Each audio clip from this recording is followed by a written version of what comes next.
The Rosen Report, sports like never before. Brought to you by Gouche Live and Paramount Sports Management. Here's Rosey. Good Saturday afternoon. It's Roundtable Saturday. A little later today, 5 o'clock instead of 4. Changed a few things. Yesterday, the show was at 5 instead of 6, right? Because the Leafs played. Wow, we're going to talk about that game. San Jose looks good, and Brett Burns, friend of Gooch. Wow, that kid can still play. Let's bring Gooch up right now, and we got Jordan LaRoche, the Fanshawe kid, in the background coming up soon too, I think. Hey, Gooch. He's no longer. We got to get him a different nickname. That Fanshawe right, kid's now, yeah, he's the Chatham kid right now. Yes, he is, and we were supposed to go there for a hoedown, but unfortunately, I can't dance. Like, I can't. What's that two-step? I don't know if you saw. You were at my wedding. You were there when they did that. We had to put cowboy hats on. There was some people that did. See, line dance. I can't do the two-step because I only have 1 foot. You've only got one leg to stand on. Hey, hey, listen, I'll tell you this. Yeah. Next time Burns comes into town, he apologized. I knew I couldn't see him after the game anyways. He had already texted me. And we've got this guy. He texted me right after the game and said, "Gooch, sorry, we're leaving right away. Can't wait to see you again." And I don't know if you remember Burnsy in Australia. He would punch me in the ribs. Like, I was like his little baby brother, even though his older brother. And he would punch. And then we went down with Scott Holler to his house, and we're by the pool. And I got a little bit of a punch, and this guy's cut like, a Greek god. And we're up by the pool, and the girls are there. They're having a glass of wine, and Burns goes, "Hey, Gooch, how you doing?" Boom, right in the ribs. And I was so sore that night. In the morning, Tony had to go to him and say, "Hey, listen, I don't know if you know, but Gooch is 60-ish. I must have been 58. Can you lay up on the hitting?" And he said, "Why can't he take it?" And she said, "No." And he stopped. He gave me bear hugs. You used to always say, when you say somebody's got a Greek god body, you say you got a Greek salad body. No, with feta cheese. Hey, my good friend Pascal Podlich aus Greyfrat. Guten Abend, wie geht's dir? Wie geht's die Greyfrat Power Panthers? I played for a team called the Greyfrat Power Panthers, and he was one of our biggest fans. So thank you for joining us this late night. Hey, we got Robert Wine here too. Always. Hey, it wouldn't be a show without Robert Wine. Do you know that this is brought to you by those good people at the Hockey News and, of course, Sports Illustrated and that Fired Up Network? I'm on with them tonight after the Leafs game. Marty Roberts and Joe Pesci, they're on, and they are actually talking about the game tonight. Post-game. I'm on the post-game. So I look forward to getting Jordan up here, and we're going to talk about the pre-game. It's called Leafs Forever. Now, I'm not going to wear my Leafs jersey. I'm not going to do that. No, don't do that, because Winnipeg will be very, very upset with you. And, hey, Robert Wine, too, just real quick, tomorrow night, Robert, you cannot miss the journey at 8 o'clock. Brad Bowden confirmed 100%. He is a gold medalist with the wheelchair basketball team and a gold medalist with the sled team. One of only 6 Canadians in the history of our country to gold in summer and winter. Amazing. So there. Hey, listen, I've got a technical issue that I got to deal with. Bathroom break. You two, I want you to do this while I'm away. Here's what I want you to discuss. Wow.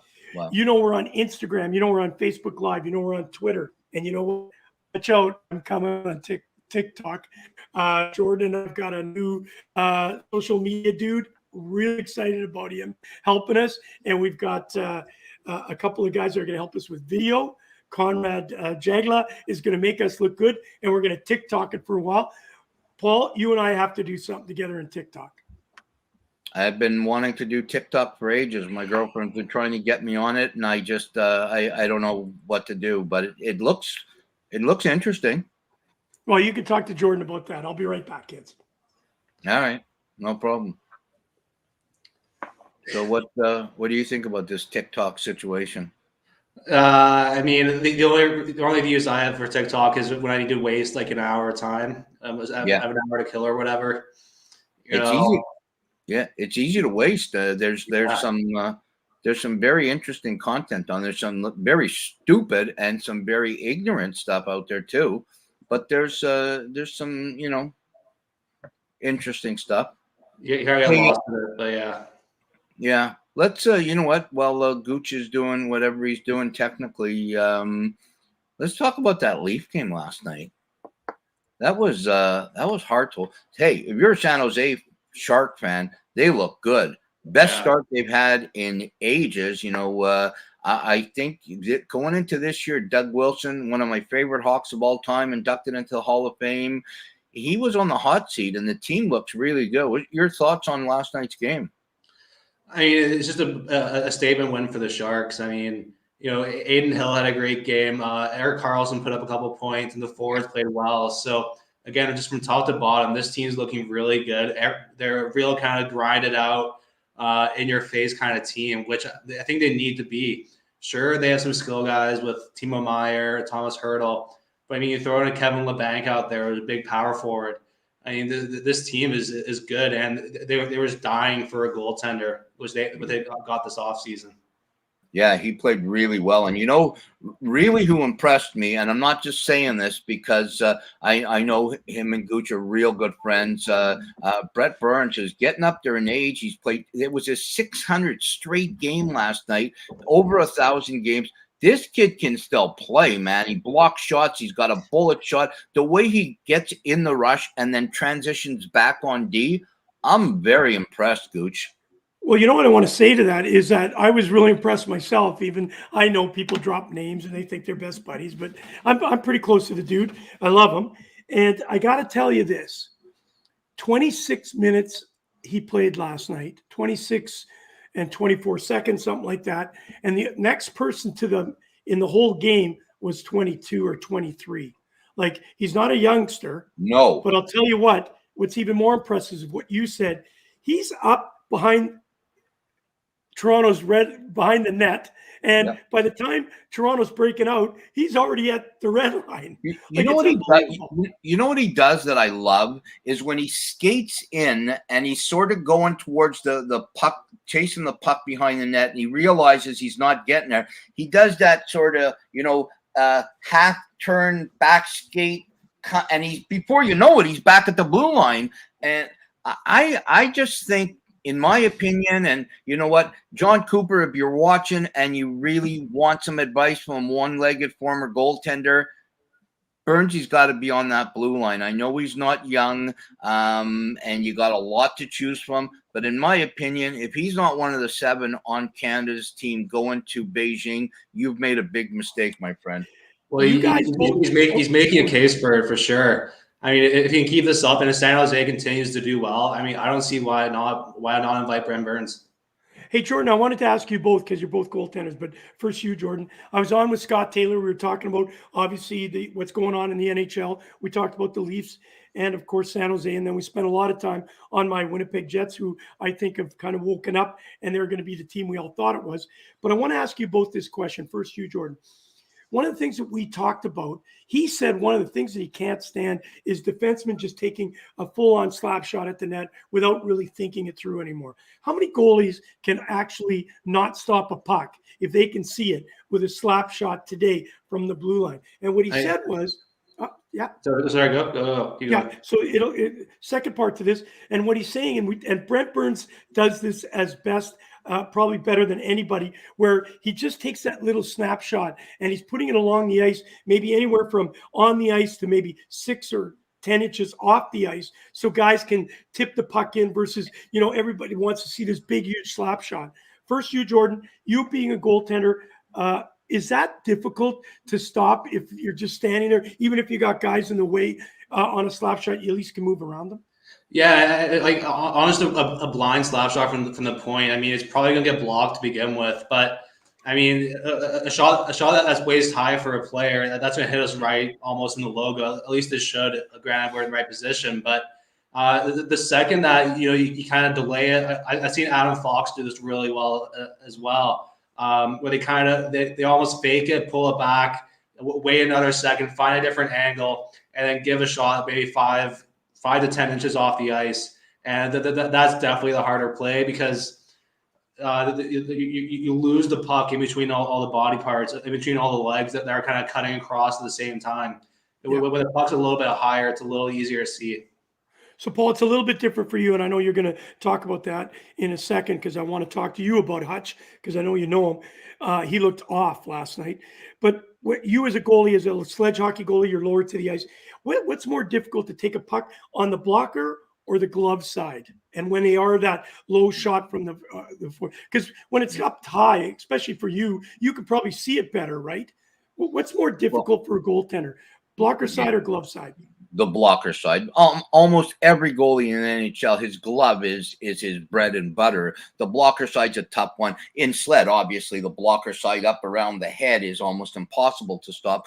But the thing that really gets me is almost every goalie in the NHL should be able to stop a clear shot. If he can't, he shouldn't be in the NHL. You know, Carlson's goal last night was a nice shot. It was pinpoint placement under the bar, and there was a bunch of guys in front of the net. But if you are in the NHL and you have to be one of the 62, I guess now, because there's 2 goalies on a team and 32 teams, if you're not one of these guys that can stop a clean shot, then it's time maybe to think of another profession, because a clean shot should never go in.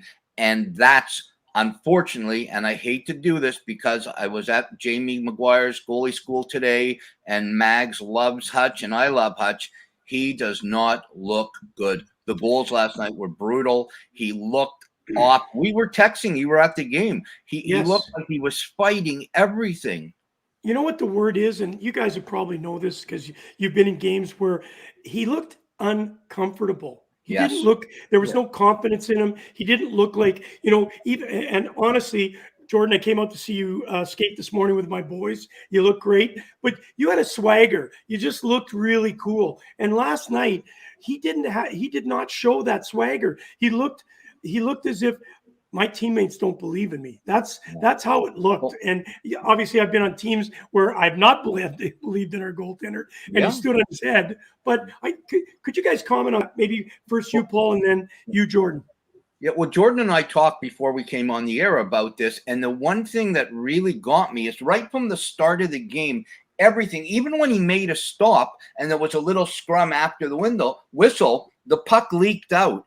And the whistle blew. But as a goalie, you're holding everything until it goes, and then you scoop it up in your glove, and everything seemed to leak out. He just did not. That couldn't have been a better word, Gooch. Uncomfortable. He looked very uncomfortable. And we talked about this. If Jack Campbell gets hurt, Toronto Maple Leaf fans, you are in serious trouble.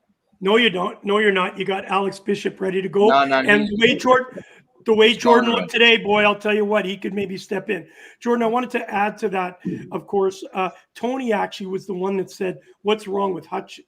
She didn't know what's wrong with the Toronto goaltender. Right. And, she has no clue outside of knowing you two.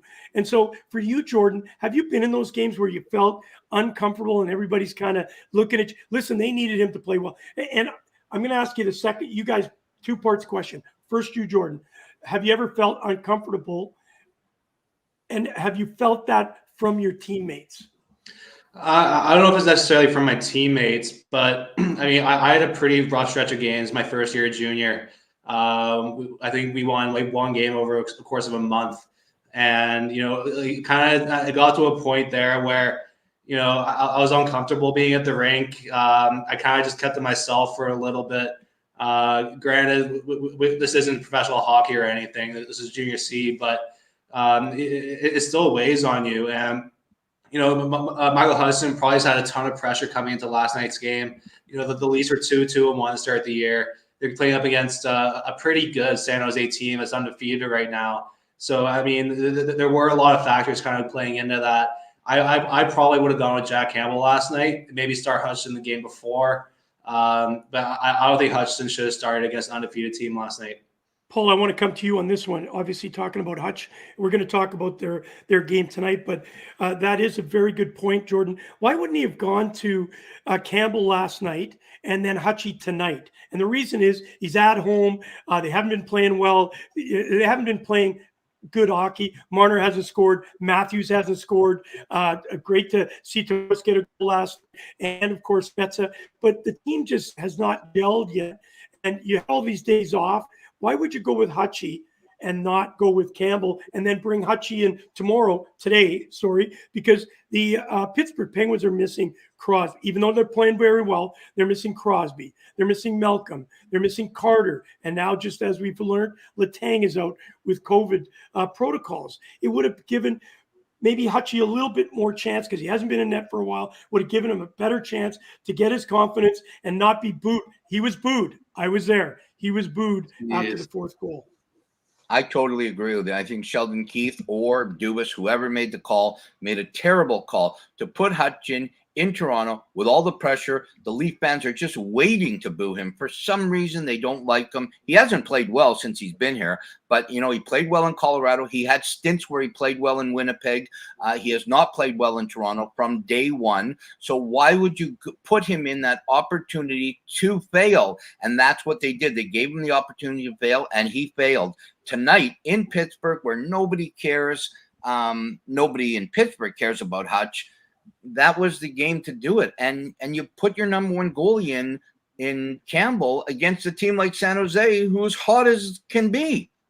Hey, I want to say hello to Aaron in obviously in Melbourne. They are out of lockdown. Great to have you joining us. It is not afternoon. It's almost dinner time here, but thanks. But Jordan, here's your father piping in saying Hutch versus Pittsburgh, not a good matchup. I'll agree. You know what? You can maybe agree to that.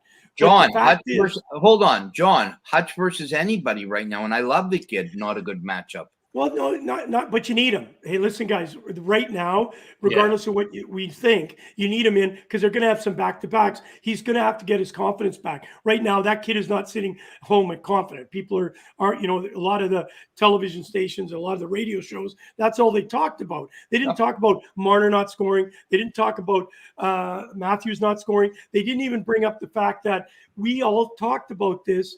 The Hyman factor. Your father brought that up on the show today. The Hyman factor. Hyman was that gritty guy, getting the puck, getting the power play. Look at what he's doing in Edmonton.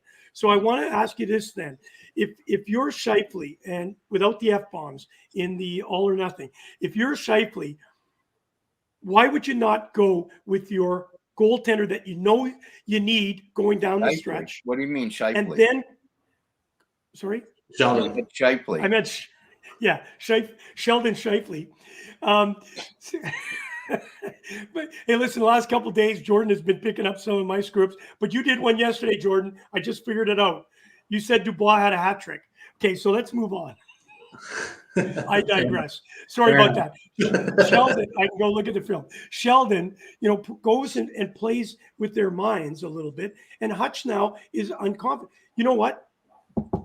Campbell could get hurt tonight. You need Hutch. Campbell could get out for a couple of weeks until Mrazek's back. You need Hutch. You got to be able to take the situations with John saying it's not a good matchup. No, it's a great matchup. They're on the road. If they lose, they lose. But you can't lose at home. That's all I got. George, last comment on that.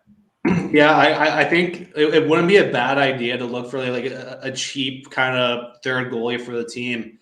I mean, we're talking a lot this offseason about a couple of the goalies that made moves, but I mean, there's goalies like Devin Dubnyk who are still free agents. So you can get them at a veteran minimum. I have to look at the cap situation again for Toronto, but I mean, at this rate, I mean, Hutchinson's proven he can't play at this level consistently, and if Campbell and Mrazek can't stay healthy, it's going to be a really long year for the Maple Leafs. Well, Aaron, a chance for comeback for Rosey. Hey, listen, let's talk about, let's change the topic a little bit about the goaltending situation now, because we talked about the goaltending situation in the beginning with Jari in Pittsburgh. We're a little bit nervous. These guys are playing pretty good. Pittsburgh Penguins are not looking out of this at all. And of course, with them playing without Malcolm and Crosby, now with Letang, you're going to see that, you know, that back end suffer a little bit in the power play. But of course, Jeff Carter's still out. But They're 2-0-2 and fourth in the Metro. Goals for 16, third in the NHL. Thank you for this great graphic, Jordan. But why don't you comment, Paul, on some of these stats? Of course, Brock McKinnon, who we've all liked. I've liked him since he was became a Pittsburgh Penguin. 1 goal, 3 assists. They're getting a consistent help from secondary scoring because the big boys aren't there. Your thoughts on what the Pittsburgh Penguins have done as magicians? I'm impressed so far. It's still only 5 games. As unimpressed I am with the Chicago Blackhawks, my team, who I always will love, I am impressed with Pittsburgh and how they're doing it. And this is how you win: is you of course your stars have to be your stars, and when your stars are out, you have to rely on your second and third line and your lunch pail guys, and that's what's doing it. The guys that maybe are just a solid forechecking, good back checking player.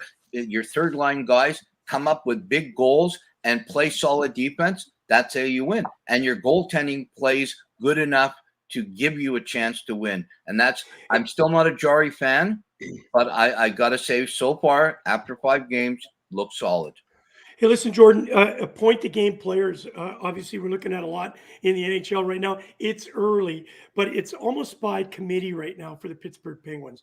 They've kind of stepped it up. And the reason they've stepped it up is they know that Crosby, there's no dates of him coming back. They haven't set a date. Malcolm's going to be out for a little bit, obviously with Carter, who's supposed to be helping on that offensive problems. They do have some guys that are a point a game early in the season, but that's how you're going to win in the National Hockey League. You need, if you don't have your first line going, you need the second and third, and maybe even the fourth line chipping in, as we saw in Edmonton with Cassian scoring a couple of nice goals. Talk to us about that, the importance of being able to spread that offensive throughout the lineup and not just focus on 1 or 2 players.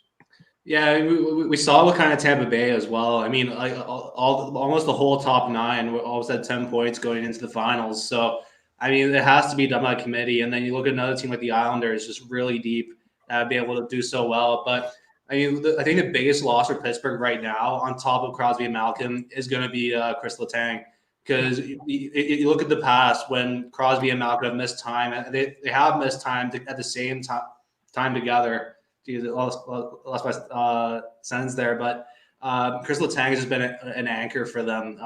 Even though the top guys might be gone, he's always been really good. And I always kind of forget about him because you always look at the Crosbys and the Malkins. But I mean, this guy is a top 10 defenseman in the league, and he's a lot of fun to watch. Really good with the puck, and I think they really are going to struggle without Chris Letang right now. Hey, obviously defensemen are really important. I do want to just quickly go back to the San Jose Sharks. I apologize. Erik Karlsson looks amazing this year. The way he can handle the puck, the way he's skating. He was not as good last year as what I saw. Last night, I was really, really, really impressed. I do want to give that shout out to him. Paul, Aaron Kuzak's coming in and saying, obviously, you're thinking of the Chicago Blackhawks, but if you had another team to pick outside of being a great Blackhawks fan, is there somebody right now? I know it's early in the season, and I'm going to ask you the same thing, Jordan. You can't pick New York. Who are you most likely to support going past the Chicago Blackhawks this year? The Ottawa Senators. Oh, good call.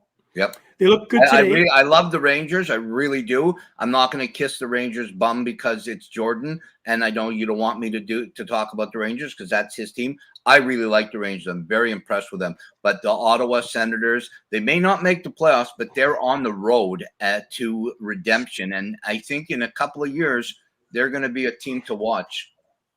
And a couple of their stars, like Stützle, I watched the game today, seems frustrated. He hasn't got off to the start he wanted. Norris also. So I think once they get settled, Kachuk's back in there, I think they're going to be a very good hockey team. They lost a heartbreaker today. Obviously, you're very happy about that, Jordan. You and I actually started talking about when it was down 2-0, and you mentioned, it didn't look like the goaltending from New York was playing that well. Murray was playing very well, got hurt. That's not why Ottawa lost. It's just the fact that they woke up. And you've always said Kreider was unbelievable. Scores an important goal. He was in the middle of the action at all times. And, of course, that Adam Fox, I'll tell you what, it's unbelievable how good this kid is. I'm so impressed. Yeah. Yeah, and with today's game again, Kreider's being a model of consistency. Granted, he's I think he scored the Rangers' only power play goals this year, so they do have a bit of ways to go. But in terms of my team that I'm kind of following, aside from the Rangers, is the Vancouver Canucks. Actually, I've always liked Vancouver, but I mean this year with Thatcher Demko, Oliver Ekman-Larsson, Elias Pettersson. These are some they made some big pickups in the offseason. I think they have all the tools that kind of make the playoffs, maybe go on a run, but I think they'll surprise some people this year. I mean, I wouldn't be surprised if we see Demko, if he can kind of keep his play up, maybe a Vezina contender at some point this year. Tell you one thing, he will have to be. Demko's going to give Hellebuyck some competition for that U.S. #1 spot. Yeah. It's going to be Hellebuyck. But Demko's going to be a very close second. You know that, speaking of Vancouver, the Hawks-Vancouver game, the only thing that was enjoyable as a Hawk fan to watch that Vancouver game was seeing Patrick Kane get his silver stick for 1,000 games. That's right at the beginning. Oh, was that horrendous? And of course, the captain, Taves, giving it to him. Hey, listen, Paul, I always have a double entendre here. I'm looking forward to two other teams than the Winnipeg Jets. The first one is the Buffalo Sabres. Are they the real deal? No. Can they continue on? Hang on a sec here. Don't hang on. Stop that. Bad boy.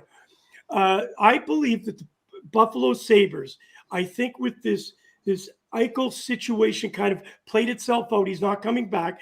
Players are having to play for the team, not for themselves. I don't think they're going to go, without losing a game, but I would be very, very cautious to count the Buffalo Sabres out of beating teams that take them too lightly. And that was my point there. The other team that I'm looking at very attentively, and I'm really, really, really concerned because I did say I felt they were going to at least make the playoffs this year, is the Montreal Canadiens. We'll talk about that for a few seconds. Guys, what has happened? We know that the Carey Price situation, and Jack Allen has had to step in, and he's had to take that Jake guy too. He's had to step in and take over the reins. A lot of pressure in that organization. The loss of Shea Weber, not Chris Weber. Shea Weber is a huge, and I think you said it best, Jordan. It's not so much what we lost on the ice or the Montreal Canadiens lost on the ice. It's what he was the glue, the fabric to keep that whole thing together. So we're going to show you a stat here, guys, and let's walk us through this. Obviously, without Carey Price, here it is. 5-1 to Buffalo, 5-0 to San Jose. KK Magic with the Cape coming back and beating him at home 4-1, and he scores his goal. 30 last place for goals for, and they've got some pretty good players. Paul, you first. What is wrong in Montreal? That's the worst start for a team that's been in the Stanley Cup Finals starting the next year, and we have got some issues. Love to hear that. Well, Aaron Kuzak says, bit early to kill off Montreal, Gooch. No, it's not a bit early. It's actually perfect time to kill off Montreal. I think general manager, with the slick back hair and the nice suit, Bergie, he underestimated them going to the final, that they were as good as they were last year. They lost even Corey Perry, guys like that. Too many drop-offs. Kekinyemi, we're not going to – you didn't replace anybody really, and you've lost so much heart and soul in that dressing room that I didn't expect them to not win a game yet, but they look dreadful. And I tell you one thing, Gooch and Jordan, the more this losing streak goes, if they lose tonight to Detroit, and they could easily, Detroit's a good young team. Playing good, yep. The pressure is going to be on more and more. And the way those fans are in Montreal, it's I'm disappointed in Caulfield and Suzuki. They have not done what they need to do. Well, it also be a bit of a culture shock. I mean, you go through all this almost war going through the playoffs with your leaders being Carey Price and Shea Weber, and they're not back this year. So I think, again, this is just kind of weighing on people, but I really hope they do figure it out. I've been in a group chat with a lot of with friends from Montreal, and the first thing that came out last night was fire Ducharme. So, I mean, I wouldn't put it past them. Granted, it's a little bit early now, but if this doesn't get much better, I mean, I think he might be the first coach of the season to bite the dust. Hey, listen, obviously the Montreal Canadiens are in dire straits. Aaron is coming out and asking us, guys, how many games do you think the Montreal Canadiens will win this year under the situation are right now? Prediction for all three. Jordan, you first. I'll probably go somewhere around 70 points, around 30 wins ish. I mean, granted, I do think they do have some pieces where they can kind of turn this around with the Suzuki's and the Caulfields and even Christian Dvorak. So I just hope that they find some offense because, I mean, 29th in the league for goals for is just, it's not going to cut it. Paul? I'm going to say it's just going to be dreadful. If you're a Montreal Canadian fan, you are going to be very upset. I think them and Arizona are fighting for the first pick overall. I'm going to say 25 wins in one of the worst seasons Montreal's ever had. Sorry, Jonah, send your grievances to Jordan. Paul, I don't know how you did it. That's the number I had in my head. I think 25, under this present situation, they're 25 wins. Bergevin is only going to save his job if he can turn around and do some magic. And you know what I'm sick and tired of seeing and reading and hearing people say, see the fluke of Montreal Canadiens last year. Don't do that. That's totally unfair. Bergevin did a great job bringing guys in. They did lose some key parts, as you know. To know what we're going to talk about him in a second. I know the show's running a little bit late, but I've got two more topics, guys. I think the people want to hear from you two. But I think you got to be fair to the Montreal Canadiens. They deserve to be in the Stanley Cup Finals last year. Yep. Carey Price, Shea Weber, and all the Caulfield, the way they played, nobody can discredit that. So I hope they can turn it around. But I'll tell you what, somebody's going to go. Somebody has to go. You say Ducharme. I think, you know what? I think they're going to clean house. I think if they go in, if they're only at 25, I think they clean house and they start fresh because they've got nothing else to lose. Hey, listen, good morning, Clive Conley. We love you. Obviously, you're back out of lockdown in Melbourne. Go out and enjoy a great deal on Jordan, and Paul will send you a gift certificate from McDonald's. Oh, yeah. Oh, for Hungry Jacks. All right, listen, I want to get into a couple other things, if you don't mind, just before we wrap it up. The Philadelphia Flyers. Unbelievable what they're doing. Carter Hart is seemingly back. He's had a couple of rough starts, but he certainly looks good at it. They beat the Boston Bruins 6-3. That was a great game. They've now beat Seattle 6-1. Not sure if it's so shocking. They lost 5-4 to the Vancouver Canucks, and I thought that was a very good game for them. I thought they had a couple chances to win it. Talk to me a little bit about your thoughts on the Philadelphia Flyers and the Carter Hart story, Paul Rosen. Well, I think our good friend Chuck Basti is very happy. Carter Hart looks like a little bit of a bounce back. It still scares me every once in a while. That's a bad one in here and there, but he's looking good. Their team is solid. They've got a lot of talent. They've got more than enough talent to make the playoffs, in my opinion. A good bounce back year for so far. It's 5 games, but Hart looks like he really wants to be the third goalie on Canada. Let's put it that way, Jordan. Hey, and Yandel looks great. 5 assists in 3 games.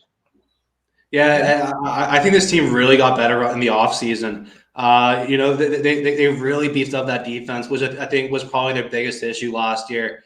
I mean, there's a lot of hate on Carter Hart last year, but I really think they kind of left him out to dry in a lot of situations. I mean, they went out, got Rasmus Ristolainen from Buffalo, Ryan Ellis from Nashville. Like him. Those two alone are really solid defensemen that they can carry that top 4. But you throw in Cam Atkinson on forward as well. This team already scored a lot of goals. There's the offensive powerhouse, and now with a solid defense, and if Carter Hart can keep this up, playoffs for sure for the Philadelphia Flyers. Hey, listen, and John's coming in and piping in about regretfully, the Canadians will bounce back, and sadly, they will miss out on Shane Wright. And I'll tell you what, I saw a couple highlights on this kid. I know you hear the real deal. He's more than the real deal. I love it. All right, listen, who's going to win tonight then for the Philadelphia Flyers up against Florida? He's saying 3-2 to the Flyers. Jordan, you first.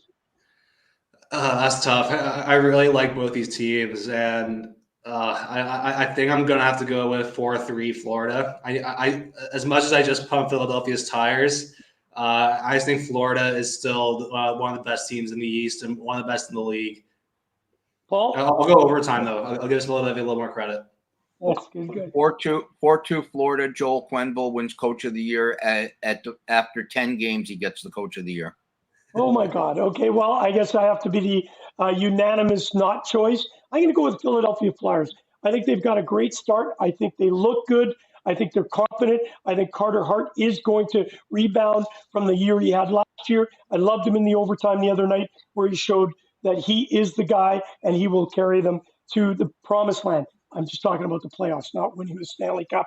All right, listen, final part on Gouche Live and the Roundtable with Paul Rosen, of course. Really enjoy having you back, getting together every Saturday afternoon. Of course, Jordan does a great job as a producer, even though I'm pushing a lot of the buttons today for some reason. I want to go here. I want to end it with a very positive note. The Los Angeles Kings. Unfortunately, there's some sad news that comes out of LA, of course, is that Drew Doughty, who is looking as young as ever, as talented as ever, has hurt his knee. We have not heard all the details. Maybe you have, Jordan, but we've not heard about his injury. But, man, he's looked good. But the guy, everybody says this is a young league. It's for young boys now. It's for the Connor McDavids, the Austin Matthews, the Mitch Marners of the world.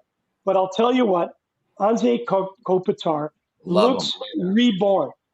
And I asked the question to Scott Taylor, and I got the answer. I want to ask you guys just to see if you were listening to the program or if you heard this on the radio, because I just heard it on the radio too. Jordan, why is Kopitar looking like he's 20 years old? I think he has some weight lifted off him because I remember I didn't see a ton of LA after they won their cups, but he was doing it all. He was doing penalty kill, power play, 5-on-5 on the first line. That's a lot of minutes. And they went out and got Phil Deneau this year on a pretty good contract. And, you know, that's going to take a lot of weight off of his shoulders. So I just think he's rested, fully rejuvenated. They're still waiting for Quinton Byfield to get in the lineup. He's going to miss some time, but this LA team looks pretty good. And Kyle Peterson as the new de facto starter there is another great pickup. Paul?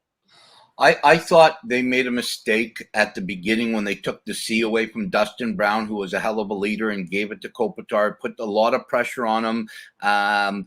He's obviously now handled that pressure. He's one of my favorite players. He's a great two-way player. You know, who knows? Maybe he's got love in his life. Maybe he's got a new girlfriend, or him and his wife are doing really well, or he's got a new baby. But he's doing something that he's brought his game back 10 years, and I love him. A little bit about the Drew Doughty. I watched the game today, the Calgary game, and they talked about Drew in the intermission. They showed him. It looks nasty. It could be a season-ending injury. We're not sure, but it was a dirty hit. I don't think the guy. I can't remember who the guy hit him. I don't think it was an intentional dirty hit, but it was a dirty hit. I saw something from Elliot Friedman briefly. I believe that there's no ligament damage in his knee, which is good. So, I mean, that'll probably put it at like 2-3 months. Hey, we'll keep you informed on that. And I do want to say the reason why Kopitar is playing the way he's playing, they say it is the addition of Deneau. They've allowed Deneau to play with him, and he doesn't have to worry as much of being defensively responsible. They want him to be offense, and, man, he's shown it. All right, guys, I'm going to leave you with this one. The best player in the National Hockey League right at this moment that has not garnered a point in the NHL. Doesn't have a point. Don't say Austin Matthews. No. Well, this is my opinion. Okay. I don't know. There's too many players in the league. Just throw one out there. All right. I'll narrow it down. What team? The Winnipeg Jets. Does Shifley not have a point? No, that's not him. All right. I'm sorry, guys. Throwing this at you. Ehlers. I don't know if you guys have had a chance to watch this guy. And no, a lot of people have said it. Even though the Winnipeg Jets he didn't register a point last night. He was one of the reasons why. He controls the puck so well. It's just unbelievable how talented he is. And I think playing in Winnipeg sometimes, just like if you're playing out in LA, you kind of forget some of these players. But I'll tell you, because we always see the highlights from McDavid McNasty, McWow. I don't know if you saw that jersey. I find it fantastic. A guy in in Edmonton has 97 with Mick and the little thing. Wow. And it is true how great he is. But Ehlers, watch this guy. If you haven't taken some time, I know you have, Paul, but Jordan, if you haven't, take some time and watch what he can do. His curves, like the old Gretzky being at high speed, the turns, the dangle of the puck, unbelievable. Hey, Gooch, can I tell the Leaf fans one thing? Yes, you can. So the doctor, it just came through about an hour ago. The team doctor just came through, and it is 100% confirmed that Mitch Marner has the $10 million flu.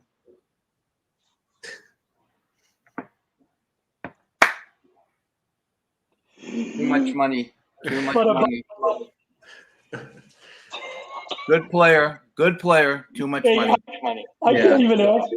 I don't even have a comeback for that one. So, listen, guys, thank you so much for allowing me a part of the Roundtable. We're going to be doing a lot of great things this year. Listen, we're going to be doing some pregame shows at the bottom line now. Cowley really liked what happened last night. Adam Bennett showed up. We had him on for a few minutes. Right behind me was one of your favorites, Dave McElwaney. That was fantastic to have him there. So I'm really excited about doing that. Rosey getting you down there. We're doing some stuff. And I'll tell you what, Will Austin Matthews score his 200th goal tonight and win for the Leafs? I say no. I say no also. I don't think he gets 40. All right. Bye, boys. See ya. I love the Roundtable. We went a little long today, but a lot of things to talk about. Haven't been on with Gooch and well, I've been on with Jordan all the time, but it's and John LaRoche says no, he won't. I don't think he will either. But love Saturdays. Get ready for a real good night of hockey. Some great games. The Kraken, their opening game tonight against Vancouver. Probably be some great stuff. I still love baseball. So tonight, Game 6, the Atlanta Braves trying to knock out the defending World Series champion Los Angeles Dodgers. Should be great. Hey, tomorrow night, if you can, 8 o'clock Eastern Standard Time, the journey with Rosey and Brad Barco and myself. We've got Brad Bowden on, two-time gold medalist, wheelchair basketball, and sled hockey. Was my teammate for 10 years. It should be a great show. Tune in. Have yourself a great night. Take care of yourself. Be nice to everybody, and God bless. You've been listening to the Rosen Report, sports like never before, with your host, Rosey. Brought to you by Gouche Live and Paramount Sports Management.